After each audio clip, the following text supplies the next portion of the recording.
Exactly.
How's everybody?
Hello, everybody.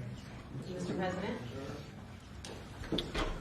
Nice to have you. There's a big announcement. We have a lot of big announcements. There's sort of all big announcements, actually. It's wonderful to be in the Oval Office. I think you probably like it the best. You like it the best for press conferences? I sort of do.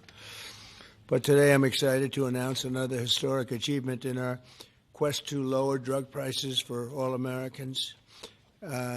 Prices have come way down. We've gotten prices way down for groceries, for oil especially. Today we broke $60 a barrel. We think the oil is going to be under $2 a gallon very soon. That's about 70% lower than what it was just a year ago. So that's a big thing. And when the oil comes down, everything comes down. It's pretty beautiful to watch. AstraZeneca, the largest pharmaceutical manufacturer in the United Kingdom, is committing to offer Americans major discounts on their vast catalog of prescription drugs, one of the great companies, by the way, and a most favored nation's pricing clause. So most favored nation is you're going to pay whatever the lowest price anywhere in the world is. That's what you're going to be paying. And I was I had it going very well in my first term, but we were interrupted by a rigged election, so I was unable to carry it forward. We started it, but this was something one of the reasons I wanted to run again was we had to have favored nations where the world is not going to be paying just a fraction, just a tiny fraction of what we were paying. I want to thank CEO Pascal Soriot, a very highly respected, one of the most respected men in business and certainly in the industry, for joining us today, as well as Secretary Howard Lutnick, Secretary Robert F. Kennedy Jr., CMS Administrator Mehmet Oz, FDA Commissioner Marty McCary, and Virginia Governor, a man who's done an incredible job. And good luck with the upcoming election. I know you're working very hard. I watch you. You're right there. He's out there working. He wants to see that young woman win, and the Attorney General, who I endorsed, et cetera, et cetera. Glenn Youngkin. Thank you very much, Glenn. Thank you for being here. For many years, Americans have paid the highest prices anywhere in the world for prescription drugs by far, many times the amount that other countries are paying is ridiculous. Upon taking office, I signed an executive order to make sure that Americans pay no more for prescription medications than the lowest price for the same drug in other locations and developing nations. Today, AstraZeneca is committing to offer all of their prescription medications to Medicaid at most favored nations prices. In other words, the lowest price anywhere in the world, that's what we get. A move that will save American taxpayers hundreds of millions of dollars each year. And I tell the story, Glenn, that in my first term, I had the honor of being the first president in 28 years to lower drug prices during the course of the year. And we actually did, and I was so proud of myself. We called a news conference. I announced it. It was 1/8 of 1%. 1/8 of 1%.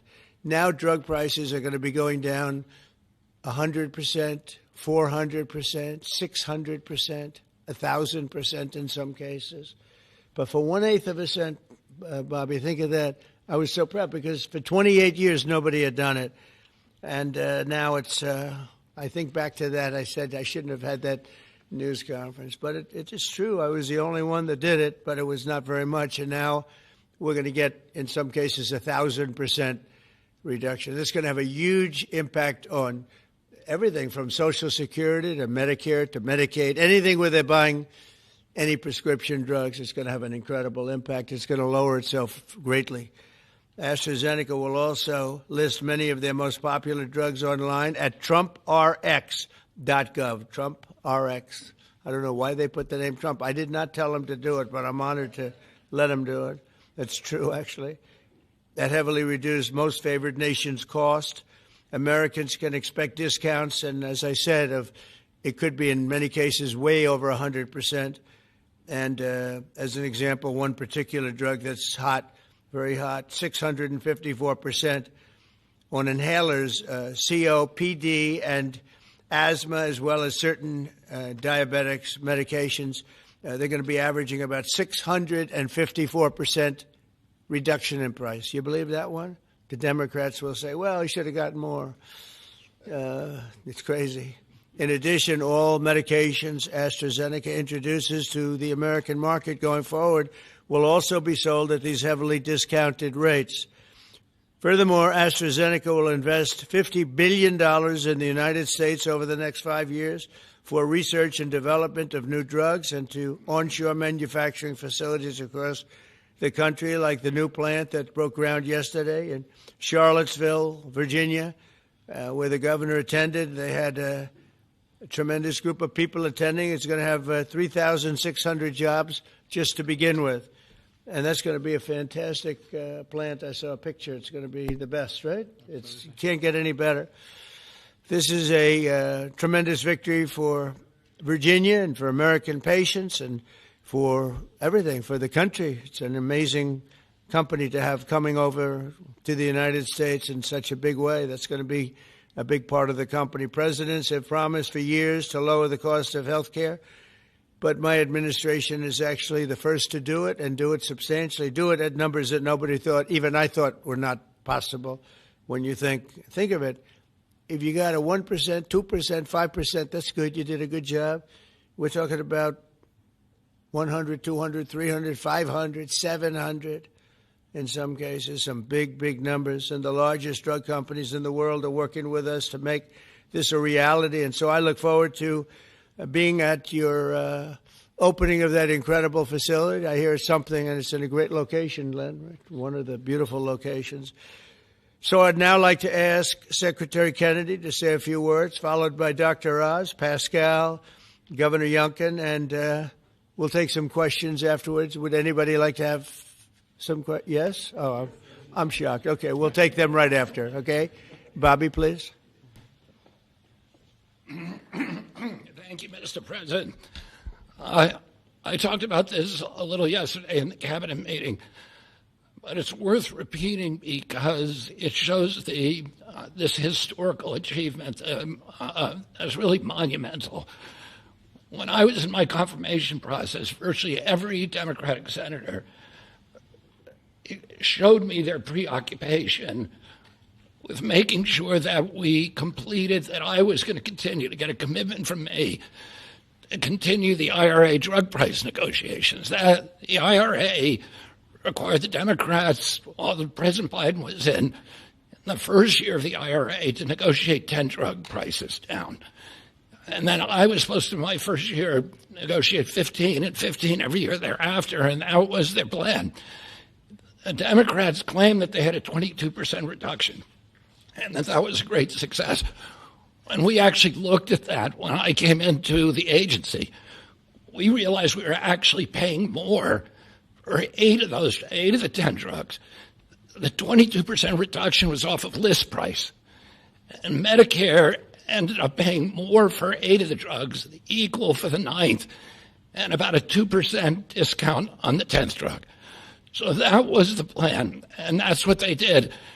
We are continuing the IRA negotiations, but thanks to the president's leadership, we have achieved something extraordinary here, which is a dream that he's had for 20 years because he's the common sense president. He saw something 20 years ago. He learned that we were paying 3, 4, 5, sometimes 10 times for the same drug as they were paying in European countries. Some of these drugs were manufactured in facilities in New Jersey and then sold for 1/10 the price in Great Britain, in London or Paris, that Americans were being charged for them here. He saw that this was unfair.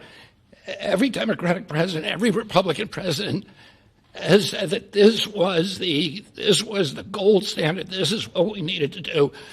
Nobody's been able to change it. And when we came in, I have to say I was pessimistic about doing MFN. Dr. Oz was pessimistic. Our staff, John Brook and Chris Klump and the other people we brought in were all pessimistic. The president saw something that we didn't see, which is we had leverage. And that came through Howard and the tariffs, and we had extraordinary leverage to craft these deals. So last week we had Pfizer in, which is one of the biggest American pharmaceutical companies. Today we have AstraZeneca in with Pascal Sorios, which is one of the biggest European pharmaceutical companies. And the president asked us to do 3 things. 1, to get MFN prices. 2, to not bankrupt these companies. He understood that America has to be the center for innovation. The drug industry needs to innovate, that it's critical for its bottom line, it's critical for the health of the American people. And he asked us also to make sure that those companies would keep their promise to reshore this industry. For national security purposes, for our economy, it's critical. These companies are making these drugs in the United States. We were able to achieve all those things, and partially with the visionary help of Pascal, where is he? Of Pascal Sorios, who understood that innovation and the business doesn't work if everybody is not pulling the oars, if everybody doesn't have the skin in the game. The whole world was riding on our shoulders and riding on our dime. 70% of pharmaceutical revenues comes from this country. We only have 4.2% of the world's population. And we were paying for 80 or 90% of the innovation here. And the rest of the world was a free rider. And Pascal understood that that's not fair, and it's not a good, sustainable, long-term business model. And he came to the table. He was one of the first leaders to come to the table. I want to thank him for his vision, for operating with us in good faith. And this is an extraordinary deal. Not only that, but as the president just pointed out, he is also reshoring this industry here. He has 19 facilities already operating in this country. He has this other facility in Albemarle County that Dr. Oz went with Governor Youngkin and broke ground on yesterday. He has a second facility that is under construction in Kendall Square in Boston, another facility in Rockville, Maryland, and a fourth facility in Copper, Texas, right outside of Dallas-Fort Worth. And he's got plans for building many more in this country, thanks to the president's leadership, to the tariffs, and to the common sense the president has demonstrated in his own commitment to make drug prices lower for hardworking Americans. So I want to thank the president for your visionary leadership. I want to thank Dr. Oz for his part, and Marty McCary in negotiating this deal. Dr. Heidi Overton, Theo Merkel, Chris Klump, and John Brooks, who all played critical parts in the negotiation. And, of course, Howard Lutnick, who was the key to these negotiations. Who do we bring up now? Dr. Oz. Thanks, Secretary. He'll take your place, Pascal. Oh, Pascal, I get to introduce Pascal, which I'll do with great joy and honor. So the world is watching as President Trump tries to make peace in every place he can go. But at the same time, President Trump is putting peace into the hearts of Americans and bringing peace of mind to them, especially Americans who cannot afford their medications. And just to put a number on this, as he releases us from the bondage of paying 3 times more for the exact same product made in the same factory, in the same pill box, in the same instruction manual overseas, rather in this country than we pay overseas, it creates an opportunity for us because, Mr. President, you're turning the art of the deal into the art of the heel. And that is something that you're going to witness today. And it's the second, we have more coming, but this is a very important one because I want to set the stage here. And, Mr. Secretary, you're too modest. Secretary Kennedy did have a vision to push hard on this. He understood we could give the right medications to the right people at the right time. And there is nothing more maha than giving folks life-saving medications in a timely fashion so you prevent illnesses and treat other ones that have already occurred. You save lives that way. That literally is what was on the line as we began negotiating these. So let's set the stage. Where are we right now? Why this order? Last week in this very room, President Trump welcomed the CEO of Pfizer, and that company, a leading U.S. pharmaceutical company, pledged to provide exactly what the president promised. Massive discounts to allow us to have most favored nation drug pricing in this country so we don't allow our people to pay more than folks overseas. And this was unthinkable even 6 months ago, 7 months ago when we came into office. And Americans now have the ability to do that, but we needed to prove it was scalable. So we went to AstraZeneca, which is the leading pharmaceutical company, a leading company in the entire world, but a massive opportunity in this march to MFN, a march to most favored nation drug pricing. And to have this message land clearly, we needed to make sure that the president's demand for fair drug pricing was heard all around the globe. And I actually think the single most powerful tool we had was the president because people take him seriously. And some of the things that they were hearing overseas were alarming them enough that they began to realize the jig was up. So let's talk about the deal specifically. John Brooks, if you could be my Vanna White, please. John back there is Theo, Vince, Heidi were parts of the team. There are other members of the team I'll speak of in a second. So these are the 5 deal points. This is what Trump RX, by the way, which just launched, TrumpRx.gov, which was a unanimous name, by the way, Mr. President. He was not involved in picking the name, but it was not a difficult one to land on. We thought it had a catchy element to it. All primary care medications sold by AstraZeneca are going to be available on Trump RX, which means no more gaming, no more middlemen. Starting early next year, when you go to the website, you'll be able to see a marketplace. We're not selling the drugs. We're just making information available to everyone so you go to the right place to buy the right medication. Second, drugs for lung diseases are discounted massively, and that's over here on this line. The president highlighted 650%. They're significant discounts, and these are medications. We just picked the ones for lung disease and one for metabolic syndrome, diabetes, but there are others that are included. We have most favored nation pricing for everyone who is on Medicaid in this country. That's why Governor Youngkin is able to do backflips with his nimble 6'6" physique. Because for governors, this is a massive problem. If Medicaid prices continue going up, it crowds out other social services, which he'll speak to.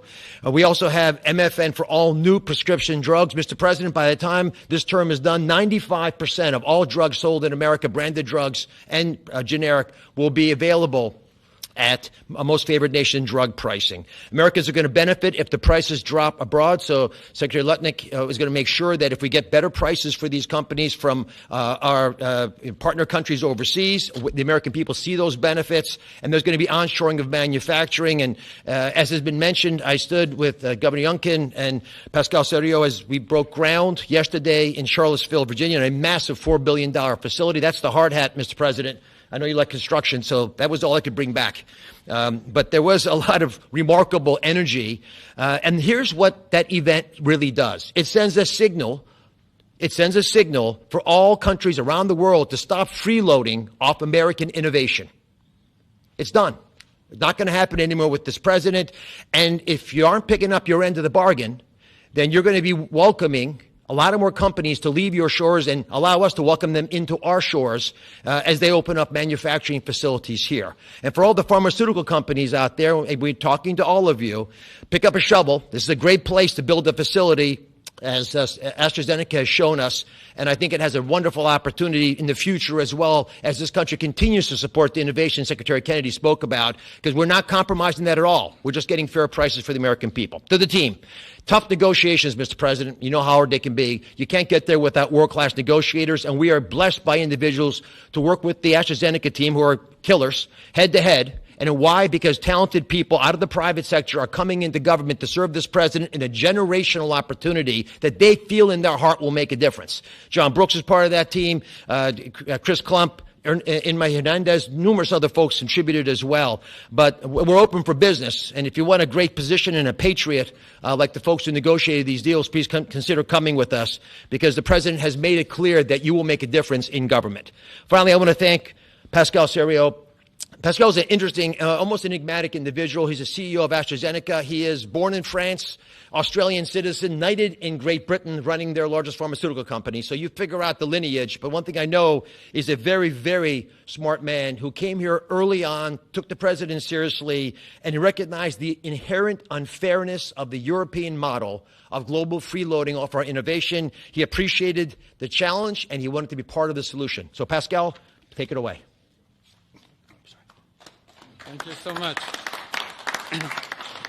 So, President Trump, it is really a pleasure to see you again, since I had a chance to meet you last time you visited the UK for your state visit. I know the King actually kept you late during the night, during your visit, late up at night. And I must thank you, actually, for returning the favor. I can tell you, you've kept me up at night, and my team as well. But it has been really worth it. It's been worth it because today I'm really excited to announce AstraZeneca's commitment to your vision for a healthy America. Great leadership is about having an ambitious vision that can energize people, and you appoint a very talented team that can deliver on this. Your vision is exactly that. It is about lowering the price of medicines for American patients while ensuring that America remains a global powerhouse of innovation in biopharmaceuticals. And that's not easy to do. We need to keep inventing the technologies and the products that will cure disease. But you actually gave us a key, equalization. That's an important word. Yeah. You've assembled a remarkable team, actually, that together with us found a way to deliver on your vision. I would like to thank you, Mr. President, for your collaborative and your trusting approach throughout the discussion that led to this agreement. In addition, I would like to thank Secretary Lutnick, I'd like to thank Secretary Kennedy, Dr. Oz and the CMS team, in particular John Brooks, who is here today, but also Chris Klump, for their very straightforward approach and their collaborative work that, together with my great team at AstraZeneca, enabled us to deliver this agreement today. It is an agreement that allows a number of wins. First of all, a great win for American patients. This agreement will deliver improved access to our medicines at a lower cost. We've addressed the 4 points that you raised in your letter, ensuring Americans do not pay more than patients in other wealthy countries. So it's a big win for patients and the healthcare system as a whole. But it's also a big win for the economy and for taxpayers, because it supports rebalancing the cost of innovation across wealthy nations. For too long, America has shouldered a disproportionate portion of the world's R&D cost for breakthrough medicines development. That imbalance is not sustainable. It had to change. And equalization levels the playing field, with wealthy nations contributing their fair share to the cost and the risk associated with biopharmaceuticals R&D. And I would say it's also a big win for state budgets because these Medicaid price reductions will have an immediate impact on Medicaid budgets and provide substantial relief to state budgets. Finally, your vision also secures America's strong position in life sciences and the onshoring of critical innovations and manufacturing. As a company, we will invest $50 billion in manufacturing and in R&D. We already have a large presence in the United States. We have 19 sites, and we employ 25,000 people around the country. They're all developing the new generation of medicines. But we'll continue to increase our presence in this country. We're expanding our manufacturing footprint in Texas. We're building our second large R&D center in Kendall Square in Boston. We are building a cell therapy manufacturing plant in Rockville, Maryland, and there's more to come. So a lot of investment over the next few years. I want to say that I appreciate very much Secretary Letnick granting us a 3-year tariff exemption to localize the remainder of our products. Most of our products are locally manufactured, but we need to transfer the remaining part to this country. And also for your great support to convince also other wealthy countries to share the cost of pharmaceutical innovation. It is an important part of this agreement, rebalancing and the cost around the country, around the world. Yesterday showcased our commitment to the United States with this $4.5 billion investment in the beautiful Commonwealth of Virginia to manufacture what we call API, active ingredients for our medicines, but also antibody-drug conjugates that are such a critical part of the future treatment of cancer care, what is called smart chemotherapy, targeted chemotherapy. I want to thank Dr. Oz for joining us for the groundbreaking ceremony near Charlottesville, together with Governor Youngkin. And I actually love your AstraZeneca hat. I know you wanted to bring a shovel, but didn't make it to this beautiful room. I have to say it has been a great pleasure to work with Governor Youngkin and his team, in particular Secretary Segura, on this investment. Like you, President Trump, they are deal makers that move at the speed of business. And it's very important for us company to be able to work with people who understand who we are and move very fast. Our new facility will be a great example of Virginia supporting domestic production of medicines for America, enhancing national security in pharmaceutical supply, but also creates thousands of highly skilled jobs. Governor Youngkin gave me a beautiful Virginia flag that we will proudly fly alongside the American flag in front of our new facility. So AstraZeneca's commitment to the United States is very strong, and this agreement ensures we'll make an even bigger difference for American patients. So, Mr. President, thank you again for welcoming me in this beautiful office and for making this moment possible. Thank you so much. Pascal. Thank you very much. Over to you, Glenn. Well, first of all, I just want to thank everyone for celebrating this landmark moment. This landmark moment is not just a moment to announce a new way to buy less expensive life-saving medicine, but it is a step function change in the way that Virginians and Americans can access medicines. And it is a step function change because historically there was an opaque pricing mechanism that had so many people standing between the manufacturers and the patients that no one knew really what it cost. Well, now we can go direct to consumers. And that's what Trump RX is all about, going direct to consumers, where a consumer can come and find that particular medication that they need and go direct to the company and get the best possible price. Second of all, the most favored nation clause is a groundbreaking moment. It's a groundbreaking moment because, as you've heard, that American customers have been paying 3, 4, 5 times what international customers have been paying. That is just not fair. And Mr. President, I want to thank you for simply recognizing that America must come first.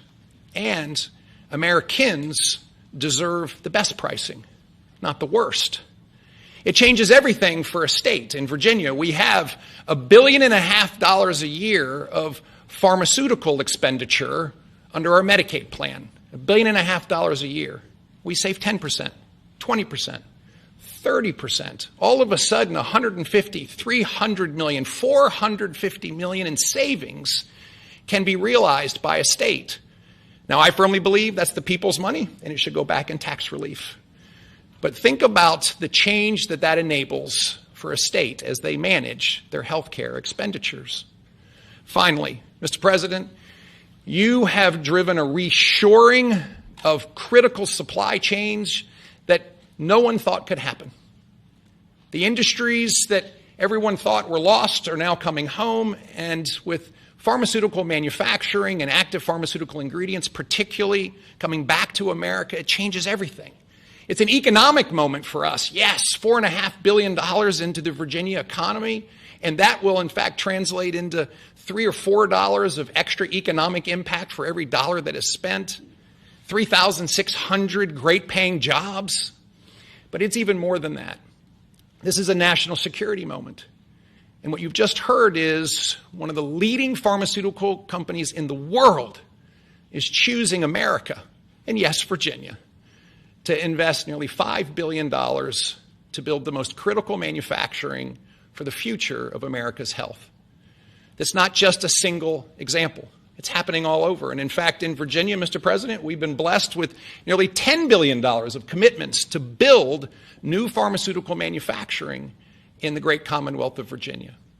And therefore, I believe this is a moment to celebrate investment, but more importantly, to celebrate breakthroughs for American citizens to get access to life-saving medicines at costs that they deserve because they're all made here.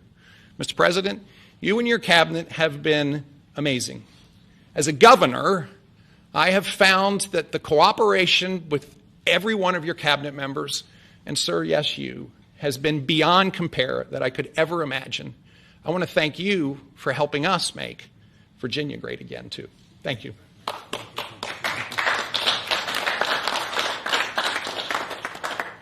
So we have, at this moment, I think we just cracked $18 trillion in commitments and investments in our country. As an example, the last administration was far less than $1 trillion for 4 years. We're at plus $18 trillion for 8 months. There's never been anything like it in history, in any country, anywhere in the world. So that's great. But maybe for purposes of this, more importantly, we're going to bring drug prices down at numbers that nobody ever thought possible, Glenn. I think nobody ever even thought it was possible. So we're going to be doing a lot of business, but we're going to be also numbers that when you're 2, 3, 4, 500% less. I just noticed one of them over here, 654% discount. 654. The laggard is 98%, right? 9 is that what? Wow, it's 96, 230%, but 654, and we have some that top that by a lot. So it's really going to be incredible, and that's going to be so good for Medicaid and Medicare and everything. Frankly, for your life, it's going to be so good.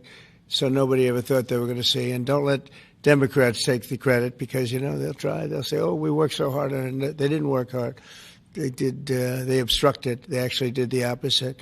So that's really more important than even the tremendous investments being made in our country. But think of it, we cracked 18 trillion with a T, $trillion, and frankly, 1 trillion for 4 years wasn't that bad. He did less than $1 trillion, but we did that in a period of 8 months. So it's pretty record-shattering by many trillions of dollars. Any country, no matter what country you're talking about, nobody's done numbers like that. So thank you all for being here. Do you want to have a couple of questions? Yeah, please. Mr. President, one on this, if I could, and one on China, if I may. Okay. First on this, could you have brought these pharmaceutical companies to the table without that 100% tariff that you imposed?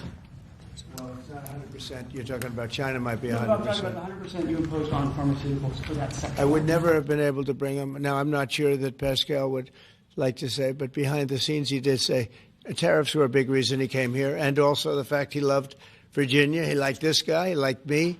I think the November 5th election was a very important date.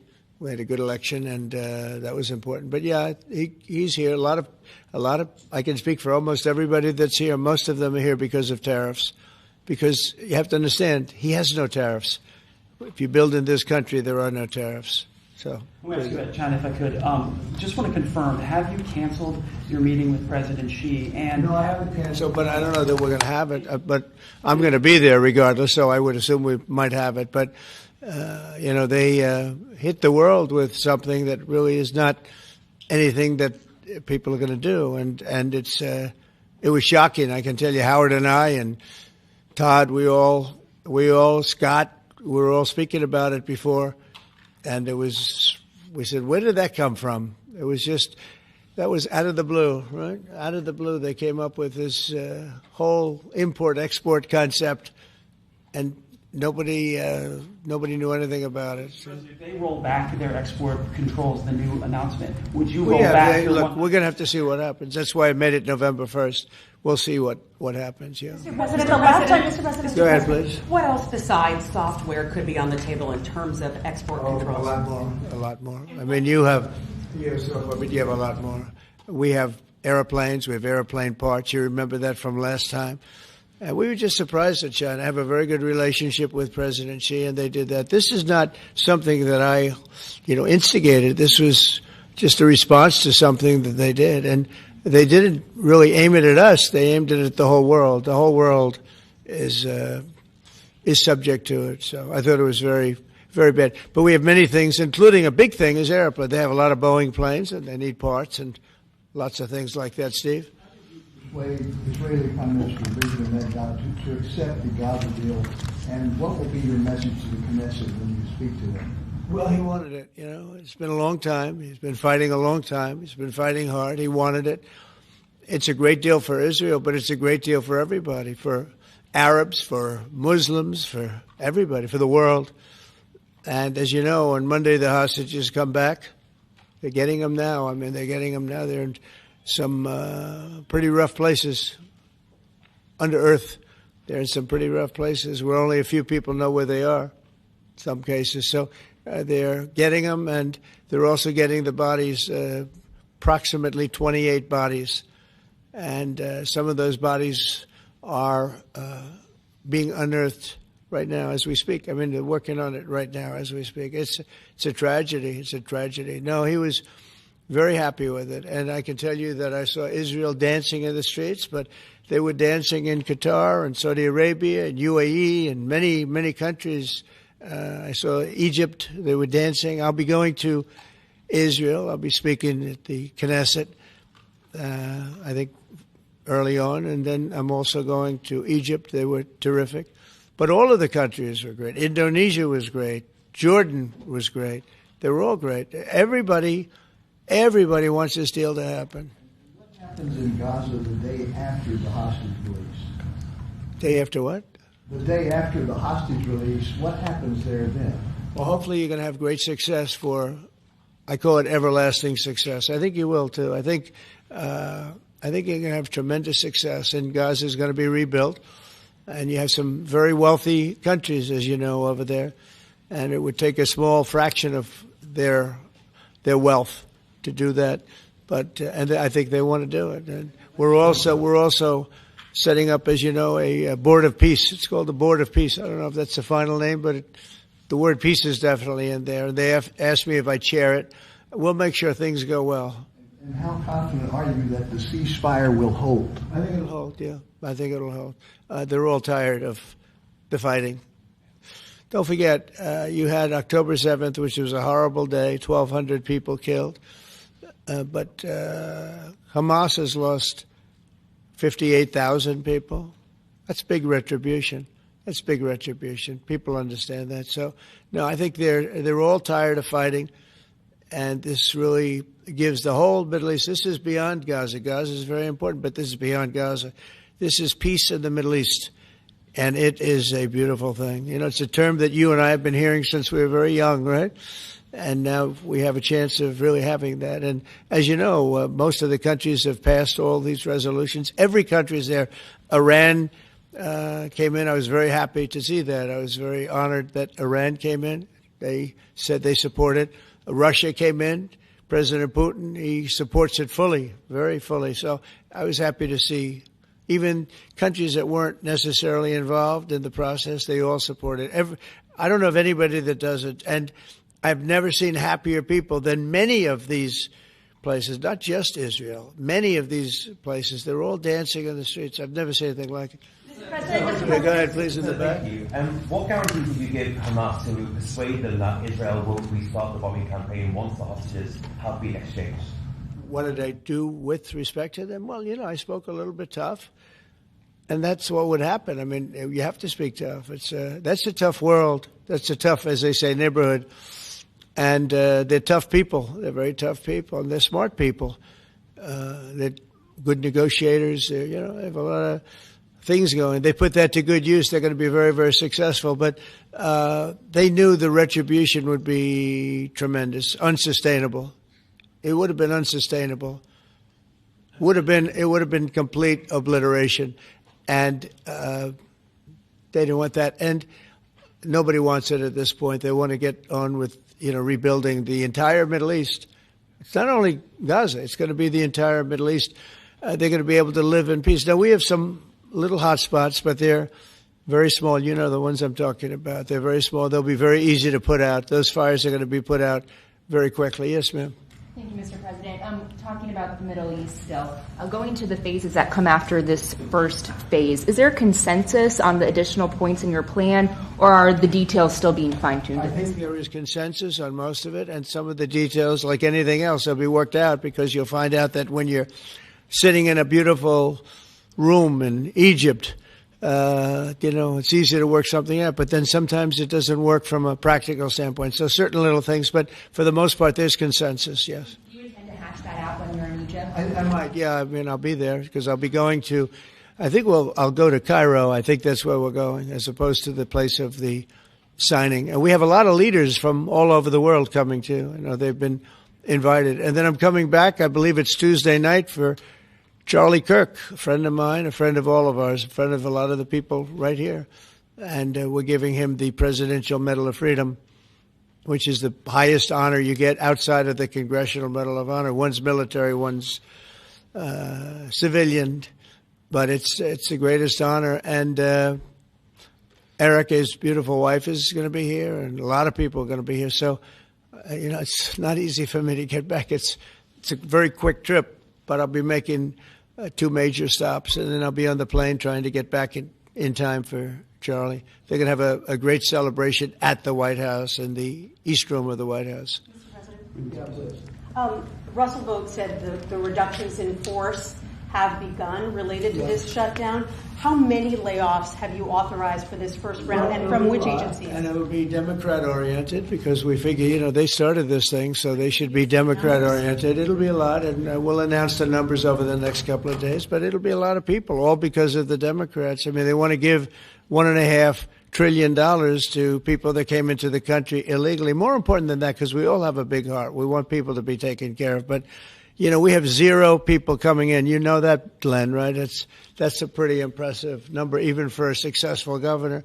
But we've had, for the last 4 months, 0 people coming in illegally. They're coming in, but they're coming in legally. They're coming in through a process that's really a really good process right now because we want people to come in, but they have to come in legally. So what we're doing is as these different groups come due, we're going to make a determination. Do we want them or not? And I must tell you, a lot of them happen to be Democrat-oriented. These are people that the Democrats wanted that in many cases were not appropriate. We fought them at the time, and it was ultimately signed in. And some of these people, these are largely people that the Democrats want.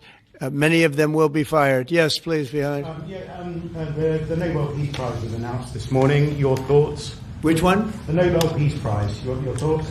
Look, including a very big one, and I'm not sure, when you say big, it's certainly, I think, to the mind of most, the most important deal ever made in terms of peace. But the one we just signed, it's been signed, sealed, and it's going to start taking place now. It's already started. Monday's going to be a very big day when the hostages come back. But I made 8 deals, transactions of wars. One was 31 years going on. 10 million people were killed. One was 34 years. One was 36, 37. One was 10. One was just starting. 2 were just starting, actually, but they were well on their way. In the case of India and Pakistan, 7 planes were shot down. It was a bad one. And I did it largely through trade. I mean, that one, numerous of them. I talked tariffs. I said, look, if you're going to do that, we're going to put very big tariffs on your country. And they were both great. They stopped fighting, and they were 2 nuclear powers. So, they're all big. They're every one of them big. You take a look at the Congo. You take a look at the Congo and Rwanda. 10 million people killed over a long period of time. Got that one solved. We did a total of 8 as of this. 2 days ago, I would have said 7, which I did say, but the other one was signed up, sealed. As you know, Israel signed it just now. They signed it and they approved it today, their parliament. And it's a great honor to be involved with so many. So the person who actually got the Nobel Prize called me and said, I'm accepting this in honor of you because you really deserved it. That a very nice thing to do. I didn't say then give it to me though. I think she might have. She was very nice, and I've been helping her along the way. They need a lot of help in Venezuela. It's a basic disaster. So, and you could also say it was given out for 24, and I was running for office in 24. All of the transactions that we did in terms of closing, but. There are those that say we did so much that they should have done it, but I don't take. I'm happy because I saved millions of lives, many millions of lives. And speaking of somebody that saves lives, don't ever play golf with it because Keegan Bradley just walked in, one of the greatest golfers in the world, the captain of the Ryder Cup. And man, I'll tell you, you did a good job. You almost came back. I turned on. I said, I sort of turned off. It wasn't looking good, and then. A little while later, I turned on. I said, you guys might make that would have been the miracle. What a great job. He's respected by those golfers like nobody. And I just want to compliment you, Keegan. That was an incredible job. Right here, we have a lot of unfriendly fake news media. And he's not used to that. He's used to getting only good publicity, I think, Howard. These are all golfers.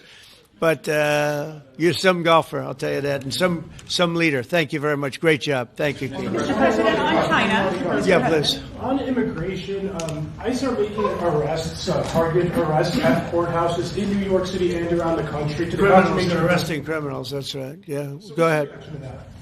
I'm happy about it. I want them to arrest criminals. And if you take a look at D.C., a year ago, D.C. was our great capital was a very unsafe place. You know that. Some of you were mugged and talk openly about it. Some of the media was mugged. But right now, D.C. is one of the safest places in the whole country. The restaurants are booming. They're opening up new restaurants. The restaurants were all closing. Now you can't get into a restaurant. They're opening up new restaurants. It took 12 days for us. We sent in not politically correct military. We sent them in based on merit. We won the case in the Supreme Court. Everything now is based on merit. Our country was founded on things based on merit. Like Keegan Bradley is not going to be playing golf if he wasn't a great player. If he shoots lower scores, there's no more merit system than that one, Keegan, right? If you miss a putt, they don't say, oh, that's okay, let's take it again, do they? No, it's based on merit. Everything's based on merit. And we're back to the merit system. And when they saw that military is all about merit. They're big, strong people that they're patriots too. And you take a look at D.C., and now we're in Memphis, and Memphis was really crime-ridden. It was terrible. A lot of people being killed. And they say in 12 days they can't even believe how much better it is. And it'll take probably a month over there. And we're heading to Chicago because we want to save Chicago. Do you know they had over 4,000 people killed in Chicago over a short 4,000 people. And I have to watch this slob of a governor stand up and say that, well, everything's okay. We've got it under control. They had 4,000 people murdered over a very short period of time. There's not a city in the world, I don't believe, that can claim, you hear so much about different, I won't, embarrass anybody, like by saying Mexico City or by saying anywhere in Afghanistan. There's no place like that. And then I have to listen to the mayor who's got a 5% approval rate, maybe less. He's an incompetent man. And the governor's an incompetent guy. He's a guy that was thrown out of his family business like a dog. And I know his family very well. And now he's a governor. And when I watch him trying to say that it's okay, we have crime under control, I lost 4,000 people over a very short period of time. I believe it's like 6,000, 7,000 people were shot but didn't die. But 4,000 people died. And then he gets up and talks about how it's not a problem. Or Portland, Oregon. I mean, every time I look at that place, the place is burning down. There's fires all over the place. When a store owner, there are very few of them left, but when a store owner rebuilds a store, they build it out of plywood, and they don't put up storefronts anymore. They just put wood up because they know it's going to be ripped down. And then I hear how wonderful it is. It's not wonderful. It's a disaster. That's almost an insurrection, that place. So we put our people in there, and they do the job, and they've really done the job. And the beautiful thing is we've done it. 12 days we had this place safe, and now it's, I would say within a month, it was beautiful. And it continues to be. That was 3 months ago. I'll tell you, D.C. now is one of the hottest places, just like this country. We were a dead country, and you've heard me say it 100 times. We were a dead country. King of Saudi Arabia said it. Others say. The Emir of Qatar said it. Many. UAE said it. The leader, great leader, UAE, all great leaders. They said effectively the same thing. 1 year ago, we had a dead country. Now we have the hottest country anywhere in the world. I just want to thank everybody, and I want to, in particular, thank AstraZeneca. What a great company you have. What a company you've built. You've been there a long time and done some job. It's an honor to have you. I assume you're going to build, so it's $4.5 billion for a plant. That's a pretty big plant, isn't it? I was going to say, could he make it a little bit more? Well, we have a couple of them where they're going to spend $65 billion on one plant, AI. All I know is it's, AI is based on information. I hope they're right about information. I don't know. You got to make a lot of money there's got to be a lot of information out there, but that seems to be pretty hot. But we have a lot. We're leading the world on information on AI, as you know, by a lot. It's not even close. So we're doing a job. And I want to thank everybody, but in particular, Pascal, thank you very much. It's a great honor. Thank you. Thank you very much. Thank you, everybody. Have a good time. Thank you, press. Let's go. Let's go. Thank you, guys. Thank you, press. Right on this way. Thank you, press. Thank you. Let's go. Let's go. Thanks, guys.